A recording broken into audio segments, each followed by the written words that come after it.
আসসালামু আলাইকুম everyone, welcome to my channel Tech Codism with Farhana. So আমাদের ওয়েব ডিজাইন সেশনের আজকে আমরা এসটিএমএল স্ট্রাকচারটা দেখব। এসটিএমএল এর স্ট্রাকচারটা কিভাবে ক্রিয়েট করতে হয় এবং আমরা দুইটা টুলসের মাধ্যমে দেখব। একটা দেখব নোটপ্যাডের মাধ্যমে, আরেকটা দেখব ভিজুয়াল স্টুডিওর মাধ্যমে। So let's go to the video. So প্রথমে আমাদের সার্চ করতে হবে নোটপ্যাড। আমরা আগে নোটপ্যাডেরটা দেখব, ঠিক আছে? আমাদের এর পূর্বে নিয়ে নেওয়া লাগবে জ্যামটা ওপেন করে নিই অ্যান্ড জ্যামের লোকেশনটা চলুন দেখে আসি কোথায় আছে। তো জ্যামটাকে আমরা পাবো হচ্ছে লোকাল ডিস্কের মধ্যে, এই যে জ্যাম 1-এ আছে আমার। আপনাদের জ্যাম ডিরেক্ট থাকতে পারে, আমি আরেকবার নিয়েছিলাম তার জন্য জ্যাম 1 দেওয়া লিখেছি, আলাদা ফোল্ডার। বাট আপনাদের জ্যাম 1-এ থাকতে পারে এবং আমাদের কাজটা হবে এই এসটি ডক্সের মধ্যে। ওকে, সো আমরা দেখবো এটা। তো চলুন আগে এখানে আমরা ক্রিয়েট করি। সো এখানে যদি আমি শুরু করি, ফার্স্টে doc doc type html, এখানে আমি html।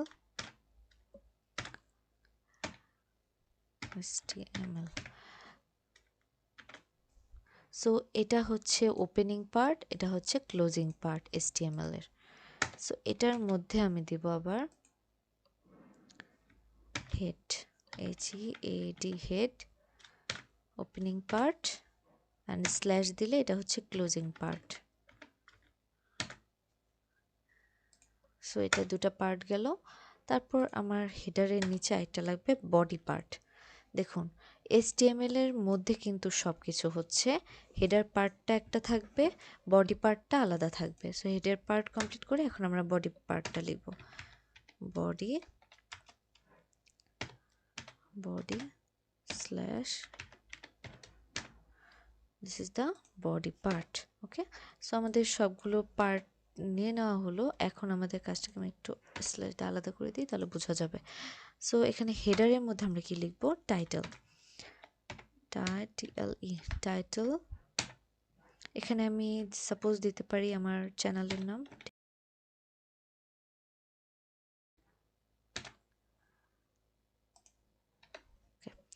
সো আপনারা যে কোনো নাম এখানে দিতে পারবেন,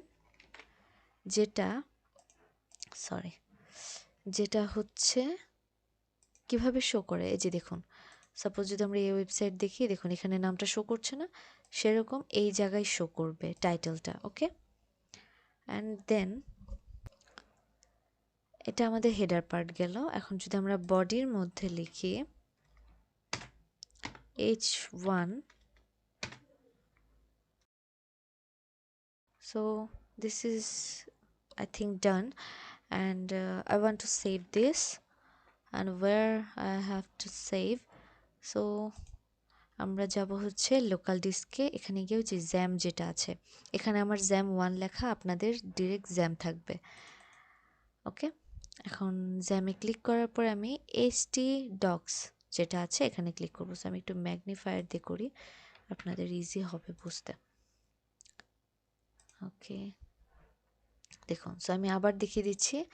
লোকাল ডিস্কে যাবেন অ্যান্ড দেন স্ক্রোল করবেন অ্যান্ড এখানে জ্যাম আছে, double click and then htdocs। এখানে গিয়ে এখন এখানে আমি একটা আগে ফোল্ডার ক্রিয়েট করি।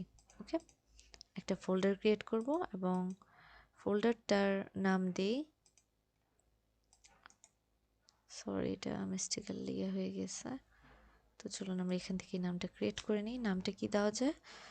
সাপোজ ধরি ফারহানা দিলাম, ফারহানা। ওকে, সো নামটা শেষ। এখন এটা ফারহানার মধ্যে ক্লিক করি। এখন এখানে ফার্স্টে হচ্ছে অল ফাইলস দেওয়া লাগবে, নইলে কিন্তু আসতে চায় না। ঠিক আছে, অল ফাইলস দিবেন অ্যান্ড তারপর সাপোজ লিখতে পারেন টেক, সব ছোট হাতে দিতে পারেন, বড় হাতে না, Tech Codism with Farhana dot PHP. Okay, then save দিয়ে দিবেন। সো এটা সেভ হয়ে গিয়েছে, ঠিক আছে। এখন তারপরে আমাদের কাজ হলো, তো চলুন আমরা এখন একটু এটাকে সার্চ করে দেখি। আমাদের জ্যাম কি ওপেন আছে? হ্যাঁ, জ্যাম আমাদের ওপেন আছে, ঠিক আছে। এই যে এখানে এই বাতি জ্বলছে, যদি অফ থাকে তাহলে এটা স্টপ হয়ে লেখা থাকবে। ঠিক আছে, আমরা এখন সার্চ দিব হচ্ছে, ওকে আমি আবার ম্যাগনিফায়ারটা ওপেন করে নিই। এখানে আমি লিখব লোকাল হোস্ট স্ল্যাশ, ওখানে আমি ফোল্ডারের নামটা কি দিয়েছিলাম, ফারহানা স্ল্যাশ, আর আমার ভিতরে ফাইলটার নাম ছিল Tech Codism with Farhana tcw.php slash, so you can see there, ছোট করে নিই যাতে আমরা দুটা কাজ একসাথে দেখতে পারি যে কি হচ্ছে। ওকে, তারপর যদি আমি দেখুন এটাকে আমি যদি এটাকে আমি কপি করে নিলাম, জাস্ট পেস্ট করে নিই।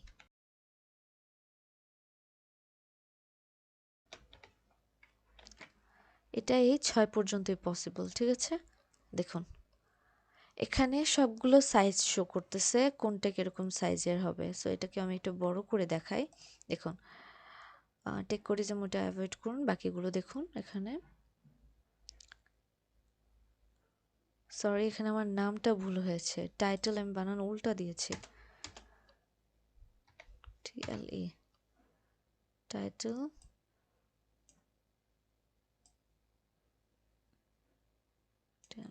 ওকে look, you can see it there, okay Tech Codism with Farhana, এখানে দেখুন চলে আসছে, দেখুন সবগুলোর মতো এখানেও চলে আসছে। ওকে, এখন দেখি হচ্ছে এটা কেন হলো, একটু ফাঁকা করে দিই তাহলে বুঝতে সুবিধা হবে। সো এখানে H1টা হচ্ছে, এই যে H1 H2 এগুলো হচ্ছে হেডিং ট্যাগ। ঠিক আছে, সো এগুলো যে এরকম যে গ্রেটার দেন স্মলার দেনের ভিতরে যেগুলো থাকবে, এটা স্মলার দেন এটা গ্রেটার দেন, এটার ভিতরে যেগুলো থাকবে সেগুলো হচ্ছে ট্যাগ। ওকে, এগুলো সবগুলো এক একটা ট্যাগ। সো এই হেডিং ট্যাগ যেটা, এটা হচ্ছে আমাদের কি করতে সাহায্য করে, দেখুন এগুলো হচ্ছে H1 দিলে সবচেয়ে বড় সাইজটা হবে, তারপর 2 দিলে ছোট, এভাবে 6 পর্যন্ত যাবে। এই 6টা সাইজ এখানে কাজ করে। সো দেখি তো আমরা 7টা কাজ করে কিনা।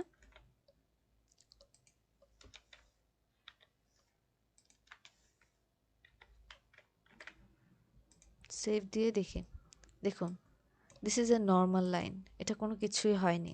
ঠিক আছে, কারণ এটা কাজ করবে না। যদি 8 দিই,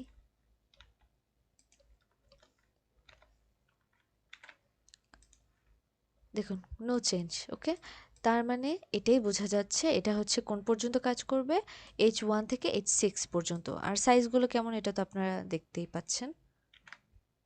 সো আমি এটা ডিলিট দিয়ে দিয়েছি। সো এটা হচ্ছে সাইজ। অ্যান্ড এরপর যদি সাপোজ আমি একটা প্যারাগ্রাফ লিখতে চাই, তখন আমার পি ট্যাগটা ইউজ করতে হবে, পি ট্যাগ, এবং এটার মধ্যে আমি অনেকগুলো লাইন লিখতে পারি। সো আমি যদি একটা লাইন তুলি এখান থেকে, সাপোজ HTML, ওকে এখান থেকে নেই, সাপোজ এই লাইনটুকুই নিলাম। ওকে, সো এটুকু যদি বসিয়ে দিই, অ্যান্ড তারপর যদি পি স্ল্যাশ, দেখুন ক্লোজিং ব্র্যাকেট ওপেনিং ব্র্যাকেট, এটার মধ্যে পুরোটা দিয়ে দিয়েছি। এখন কি হবে, সেভ দিয়ে দিবেন, সাথে সাথে সেভ করে ফেলবেন। Okay, so you can see the line, this is the line. Okay, এটা হচ্ছে এখানে লাইনটা। সো আমরা এখানে কি দেখতে পাচ্ছি, এটা পুরো লাইনটা হয়েছে। সো দেখি তো আমরা এটা বোল্ড যদি করতে চাই, বোল্ড হয় কিনা। B and here slash b slash, okay দেখুন এটা বোল্ড হয়ে গিয়েছে। যখন এটা যদি আপনি এডিট করার পরে, মানে একটু চেঞ্জ করার পর যদি সেভ, কন্ট্রোল এস বাটনে দিলেই হবে। যদি কন্ট্রোল এস বাটনে না দেন তাহলে কিন্তু এখানে আপনি ইয়ে করার পরেও শো করবে না, রিফ্রেশ দেওয়ার পরেও শো করবে না। ওকে, এটা খেয়াল রাখতে হবে। অ্যান্ড আরেকটা জিনিস, সাপোজ আমি একটু ব্রেক দিতে চাচ্ছি, এখানে যেমন এইটুকু আছে, সাপোজ 9 এর পরে আমি ব্রেক দিতে চাচ্ছি যাতে ফ্রন্ট এই পুরো পার্টটা এই দ্বিতীয় লাইনে চলে আসে, তাহলে আমি কি করব, 9 এর পরে একটা ওকে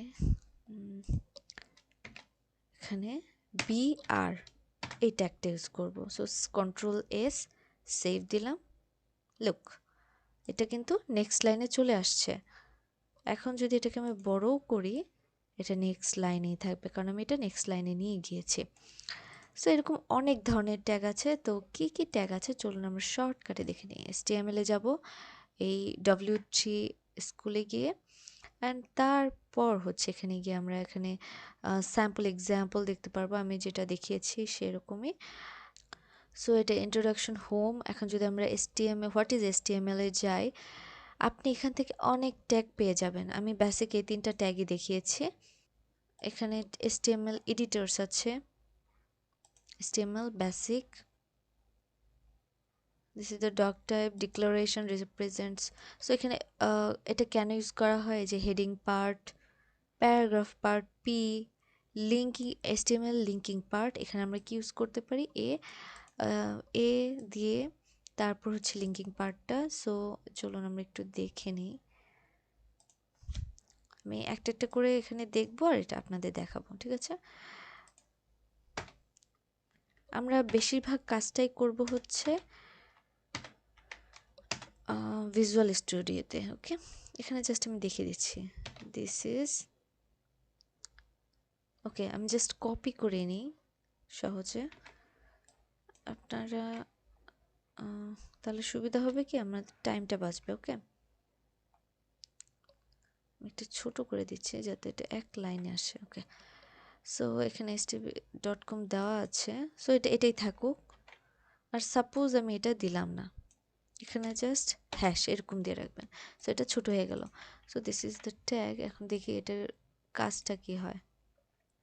লুক, এখানে কিন্তু একটা দিস ইজ এ লিঙ্ক, এখানে ক্লিক করা যাবে। ওকে, এখানে আমরা ক্লিক করতে পারবো, বাট কোনো কিছু শো করবে না। বাট এখানে যেটা ছিল, এই যে এটা, কারণ এটা যদি সেভ দিই, দেখি কি আসে। Look, you can see the change. এটা এখানে ছিল, আমি লিঙ্কটা এখানে দেখুন, আমি যে লিঙ্কটা চেঞ্জ করছি, এখানে যে আমি লিঙ্কটা দিয়ে দিয়েছি W3 স্কুলের, যার কারণে এখানে আমি এটার উপর, যখন এটার উপর কার্সারটা যাচ্ছে দেখুন, এটা একটা হাতের ছবি একটা হাত চলে আসতেছে।